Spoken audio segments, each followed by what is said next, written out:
13일 매일 말씀 묵상 인사를 드립니다. 오늘은 우리가 한번 믿음에 대해서 한번 생각해 보고자 합니다. 믿음. 이 믿음이 우리들의 삶에 정말 키가 되어집니다. 키라는 것, 배를 조종하는 키죠. 방향을 어디로 가야 될지 그 키에 의하여서 큰 배는 움직여집니다. 내가 가진 믿음이 어떠한 믿음이냐에 따라서 나의 삶의 모습은 만들어지고 있습니다. 내가 만일 올바른 믿음을 가지면 나의 삶은 하나님의 뜻 가운데서 하나님의 의를 향하여서 죄를 뒤로하고 죄를 멀리하면서 점점 더 거룩해지는, 점점 더 성화되어지는 정말 바른 신앙의 모습을 갖게 되어집니다.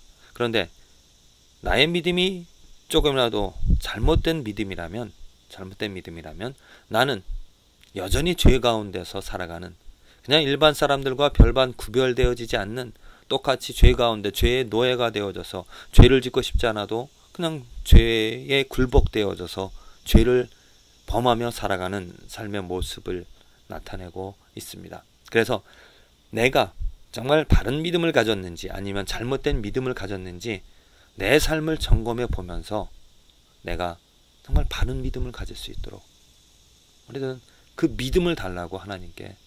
물론 믿음이 나의 노력으로 해서 얻어지는 것이 아닙니다. 하나님께서 주셔야 하는 것입니다. 믿음은 하나님이 주셔야 내가 그 믿음으로 의롭다함을 받을 수 있고요. 또 그 믿음으로 내가 하나님의 손길을 경험하면서 죄송합니다. 축복을 누리면서 살아갈 수가 있습니다.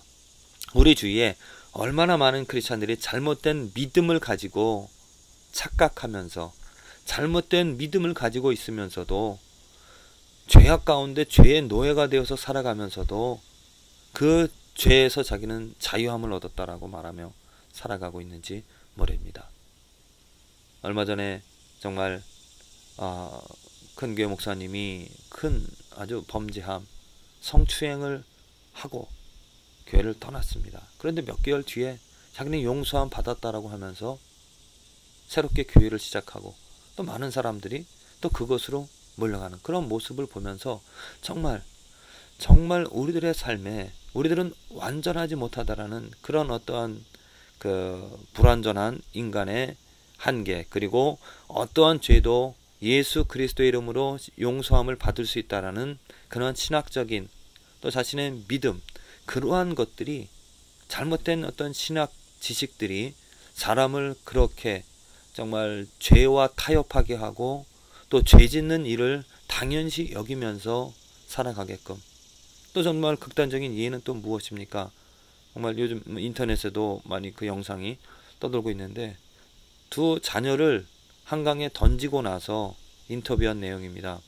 두 자녀를 생활고에 정말 너무나 막막하기 때문에 어쩔 수 없이 두 자녀를 강에 던져서 죽였습니다. 물론 그가 믿은 바 그들은 분명히 천국으로 갈 것이라는 그런 믿음 때문에 그들을 죽였겠죠. 그리고 나서 기자가 그에게 물었습니다. 왜 당신은 따라 자살하지 않았냐? 자살하면은 죄가 되어진다라고. 자기는 자살할 수가 없다라고. 그러면은 기독교인은 사람을 죽여도 되냐? 그랬을 때 죄는 씻을 수 있다라고. 그렇게 말하는 그런 모습, 왜 그럴 수밖에 없는가? 잘못된 믿음, 그리고 잘못된 신학적인 지식 때문에, 물론 그 말에 어떠한 죄는 어떠한 죄도 씻을 수 있습니다라는 그 말은 어느 정도 맞고 어느 정도 틀립니다. 일부분은 맞고 일부분은 틀리다라는 것이죠. 죄는 씻을 수 있는 그 믿음, 어떠한 믿음을 가졌는가, 어떠한 믿음을 가진 사람, 어떠한 믿음을 가지고 있는가에 따라서 그 삶이 어떠한 죄도 씻음을 받을 수 있다는 것입니다. 나의 거짓된 믿음으로는 어떠한 죄도 씻음을 받을 수가 없습니다. 또 그러한 일도 바른 믿음이라면 그러한 일도 할 수가 없는 것이겠죠. 그래서 내 믿음이 과연 어떠한 믿음인가 점검할 필요성이 있습니다. 정말 내 믿음, 바른 믿음, 우리들의 삶을 올바른 길로, 하나님의 의의 길로, 그 죄로부터 벗어나고 죄의 노예가 아닌 죄를 이겨내고 극복해낼 수 있는 그 믿음은 바로 예수 그리스도의 믿음이 되어져야 된다는 것입니다. 예수 그리스도의 믿음이 내게 있어져야 그 바른 믿음으로써 말미암아 나는 죄를 이겨낼 수 있고요. 어떠한 유혹에도 이겨낼 수 있는, 뿌리칠 수 있는, 그래서 하나님의 의를 이루고 점점 더 성화되어지는 삶을 살아갈 수가 있습니다.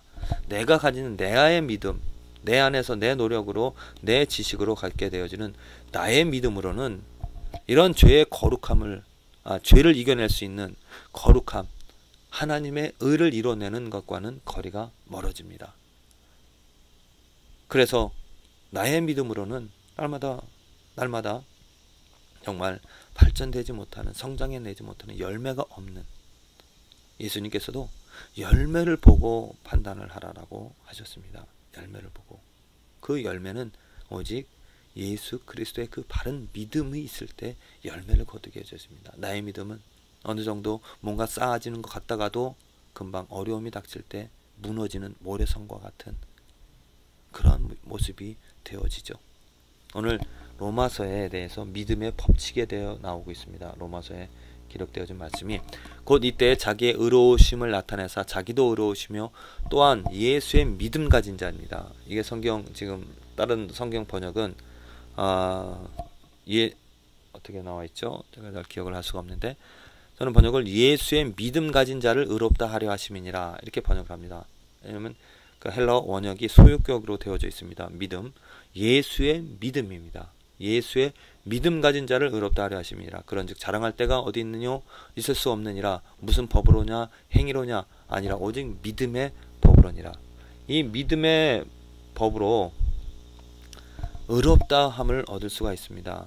믿음의 법에 의해 생겨진 예수 그리스도의 믿음, 그 믿음을 얻는 사람이 바로 의롭다함을 얻을 수가 있고요.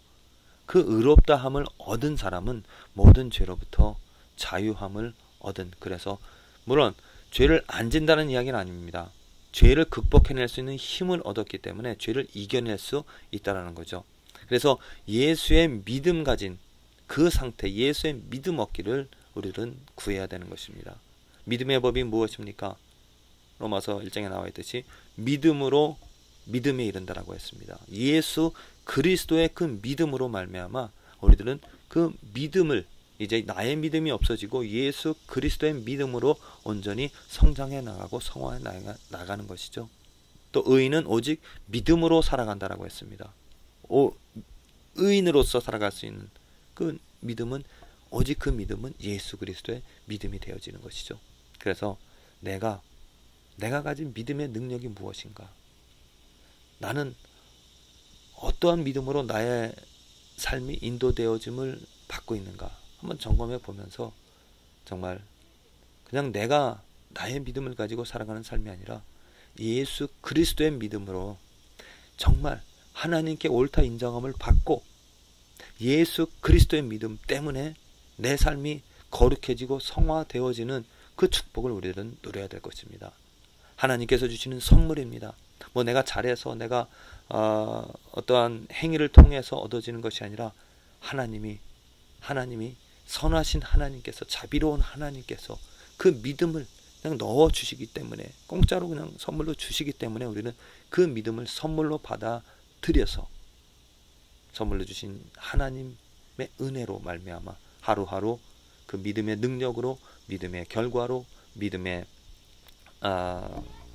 능력으로 말미암아 점점 더 우리들의 삶은 아름답고 풍성한 열매를 거두어지는 삶을 살아가게 되어지리라 믿습니다. 그 믿음 갖게 되어지기를 간절히 기도를 드립니다.